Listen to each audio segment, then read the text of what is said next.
RTV app వార్తల్ని క్షణాల్లో చదివే అవకాశం ఉంటుంది. ఒక న్యూస్ పేపర్, ఒక టెలివిజన్ ఛానల్ మీ చేతుల్లో ఎప్పుడూ ఉంటాయి. ఈ నెల 11వ తేదీన జరిగినటువంటి గ్రామ పంచాయత్ సర్పంచ్ ఎన్నికల్లో ముందుగా ఒక అభ్యర్థి విజయం సాధించారని ప్రకటించినటువంటి అధికారులు కాదు మరొక అభ్యర్థి విజయం సాధించారని ప్రకటించడంతో గందరగోళ పరిస్థితి నెలకొంది. వారు కాస్త న్యాయస్థానాన్ని ఆశ్రయించారు. పెద్దపల్లి జిల్లా మంథని మండలం గద్దపల్లికి చెందినటువంటి ఇరువురు పోటీపడ్డారు. దానిలో ఒక్క ఓటుతో ముందుగా గెలిచారని చెప్పేసి ఒక అభ్యర్థిని ప్రకటించారు. ఆ తర్వాత వెంటనే వీరు సంబరాలకు సిద్ధమైనటువంటి నేపథ్యంలో లేదు మరొక అభ్యర్థి 30 ఓట్ల తేడాతో విజయం సాధించారని చెప్పి ప్రకటించి దానికి సంబంధించిన ధృవీకరణ పత్రం సైతం అందజేశారు. దీంతో ఒక్కసారిగా అవాక్కైనటువంటి గ్రామస్తులు ఆ సర్పంచ్ అభ్యర్థి సైతం న్యాయస్థానాన్ని ఆశ్రయించడం జరిగింది. ఖచ్చితంగా రీకౌంటింగ్ చేయాల్సిందే, ఎవరికి ఎన్ని ఓట్లు వచ్చాయో స్పష్టంగా తేల్చాలి, అంతవరకు మేము ఆందోళన చేపట్టక తప్పదు అని చెప్పి హెచ్చరికలు జారీ చేస్తున్నారు. ఒకసారి ఏం జరిగిందో చూద్దాం. అక్కడ జరిగిన పోలింగ్లో భాగంగా మాకు 1280 పైచిలుకు ఓట్లలో మాకు 459 ఓట్లు వచ్చినాయని అధికారి మాకు కరెక్ట్గా ఏం చెప్పలేదు. అసలు ఎన్ని ఓట్లు పోలైనాయి కూడా మాకు అధికారంగా ఏం చెప్పలేదు. మాకు ఎటువంటి పత్రం కూడా మాకు ఇవ్వలేదు. మీరు అసలు ఓడిపోయిరా గెలిచిరా అన్నది కూడా మాకు ఏం చెప్పకుండానే అభ్యర్థిని ప్రకటించిండు ఏకపక్షంగా. మాకు అతని నుండి ఎటువంటి సమాచారం కూడా లేదు. కనీసం మీరు ఓడిపోయారు, మీకు ఇన్ని ఓట్లు వచ్చినాయి అని మాకు ఎటువంటి పత్రం ఇవ్వలేదు. మా నుంచి ఈ సానుకూలంగా ఎన్నికలు జరిగినాయి, ఇంత ఓట్లు వచ్చినాయి మీ ముందటినే, మీరు ఒక ఓటుతో ఓడిపోయారు అని మా నుండి ఎటువంటి సిగ్నేచర్ కూడా తీసుకోలేదు. అసలు వాళ్ళు ఎన్నికలు ఎలా జరిపారో కూడా మాకు ఇంతవరకు కూడా తెలుస్తలేదు. ఒక ఓటుతోటి రీపోలింగ్ జరపాలి, మాకు ఎటువంటి రీపోలింగ్ కూడా ఛాన్స్ ఇవ్వలేదు. వాళ్ళు అదే రీకౌంటింగ్ ఛాన్స్ ఇవ్వలేదు మాకు. అసలే అది ఎందుకు ఇవ్వలేదు కూడా మాకు అర్థం అవ్వట్లేదు. ఈ రీకౌంటింగ్ కోసం మేము ముందుగా ఏంటిదంటే ఆల్రెడీ కత్తెర గెలిచిందని అధికారి వార్డు నెంబర్ దగ్గరికి వెళ్ళి గెలిచిన వార్డు నెంబర్ దగ్గరికి వెళ్ళి కత్తెర గెలిచింది, కూరవేణి కుమార్ వైష్ణవి గెలిచిర్రు, మీరు ఉప సర్పంచ్ని ఎన్నుకోమని కూడా వారు చెప్పడం జరిగింది. అలా చెప్పిన వాళ్ళు ఎలా ఓడిపోయిందని ప్రకటించారు? అసలు ఎటువంటి ప్రకటన లేదు. ఉప సర్పంచ్ ఎట్లా చేసారు?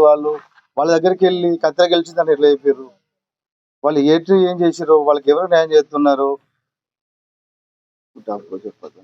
రీకౌంటింగ్ గురించి మేము అధికారి అయిన ఆర్ఓ గారిని అభ్యర్థించిన, ప్రాధేయపడిన, మాకు ఎలాంటి స్పందన కూడా ఇవ్వలేదు. తాను దాదాపు ఒక 30-40 నిమిషాలు నన్ను గేట్ బయట ఉంచి అతను తీసుకెళ్తాను, ఆర్డీఓ గారు వస్తారు, మిమ్మల్ని తీసుకెళ్ళి ఖచ్చితంగా రీకౌంటింగ్ చేయిస్తామని మాకు ఖచ్చితమైన మాట ఇచ్చిండు. ఆ మాట ఇంకెళ్ళి మేము సైలెంట్గా ఉండి ఆర్డీఓ సార్ వచ్చేదాకా వెయిట్ చేసినాం. ఆర్డీఓ సార్ రాగానే వాళ్ళు లోపలికి వెళ్ళారు. గెలిచిన సభ్యుని మన పలానా సుజాత గారు తీసుకెళ్ళారు. మాకు ఎటువంటి ఇన్ఫర్మేషన్ లేకుండానే ఆమెను విజేతగా ప్రకటించిండు. మేము ప్రాధాయపడ్డాం, అయినా కూడా మా మాట అసలే లెక్క వేయలేదు. వాళ్ళు మాకు ఎటువంటి ఛాన్స్ కూడా ఇవ్వలేదు. మేము రీకౌంటింగ్ చేయాలని అప్లికేషన్ పెట్టుకున్నాం, అది అప్లికేషన్ తీసుకోలేదు. ఈ దానిలో భాగంగానే తెల్లారంగానే మళ్ళీ ఆర్డీఓ గారికి, కలెక్టర్ గారికి ఖచ్చితంగా మాకు రీకౌంటింగ్ జరగాలి, మాకు న్యాయం జరగాలని వాళ్ళ వద్దకు వెళ్ళడం జరిగింది. వాళ్ళు కూడా స్పందన కరెక్ట్గా లేదు. అందుకనే మేము రేపు ఖచ్చితంగా హైకోర్టులో పిటిషన్ వేస్తున్నాం, న్యాయ పోరాటానికి దిగుతాం. న్యాయం జరిగేదాకా మేము దీన్ని అస్సలే వదిలిపెట్టాం. మాకు ఖచ్చితంగా రీకౌంటింగ్ జరగాలి, ఖచ్చితమైన మాకు న్యాయం జరగాలి. ప్రజలు ఖచ్చితంగా నాకు న్యాయం చేసిర్రు, ప్రతి ఓటరు నాకు ఓటేసిర్రు, మద్దతు అనేది నాకు ఖచ్చితంగా తెలిపారు. ఖచ్చితంగా నేను 23 ఓట్ల మెజార్టీ వచ్చిందన్న సంతోషం నాకు ఉంది. వాళ్ళు ఖచ్చితంగా ఓడిపోయారు, అందుకనే వాళ్ళు రీకౌంటింగ్ ఛాన్స్ ఇవ్వలేదు.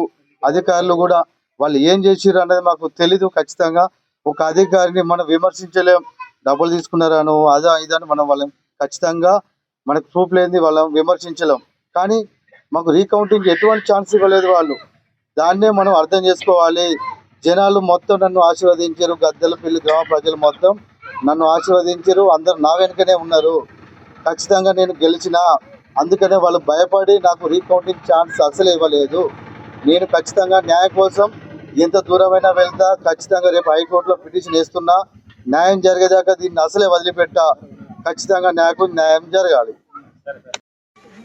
పెద్దపల్లి జిల్లాలో మంథని మండలంలో గద్దలపల్లి గ్రామ పంచాయతీలో ఎన్నికలు జరిగిన వివరము సర్పంచ్ ఏజెంట్గా మన కొయ్యల దేవేంద్ర సర్పంచ్ ఏజెంట్గా పోయినారు.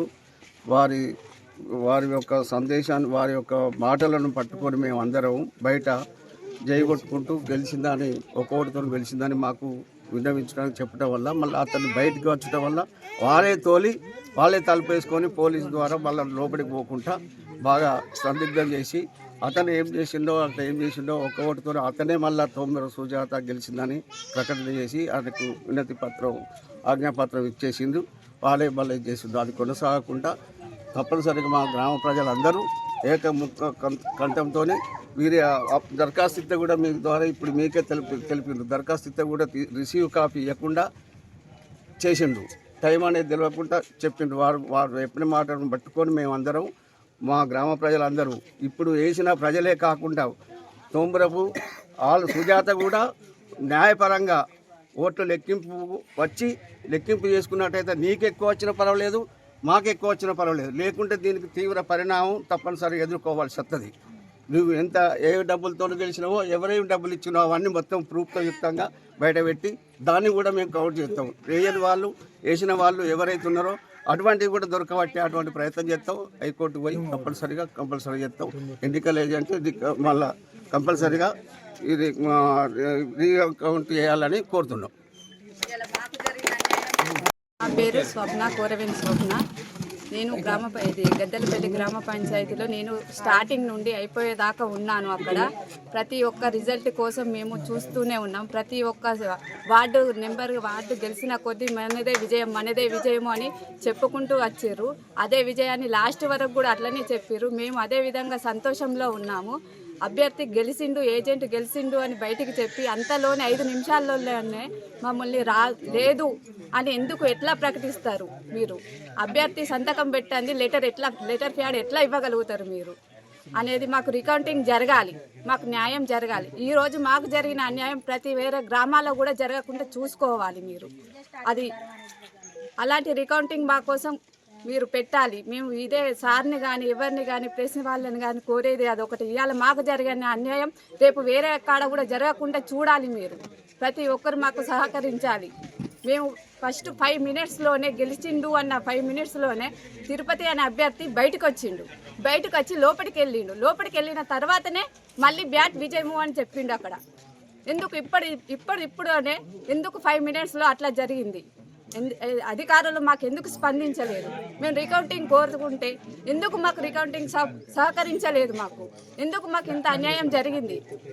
రికౌంటింగ్ కంపల్సరిగా జరగాలి. మాకు ఓటమి వచ్చినా గెలుపు వచ్చినా మేము తీసుకోవడానికి సిద్ధంగా ఉన్నాం. కాబట్టి మాకు ఎట్టి పరిస్థితిలో రికౌంటింగ్ జరగాలి అన్నదే మా యొక్క న్యాయంగా కోరుకుంటున్నాం అందరినీ. మరిన్ని వీడియోస్ కోసం ఛానల్ ని సబ్స్క్రైబ్ చేయండి. లేటెస్ట్ అప్డేట్స్ కోసం వాట్సాప్ ఛానల్ ని ఫాలో చేయండి. అండ్ లింక్ డిస్క్రిప్షన్ లో ఉంది.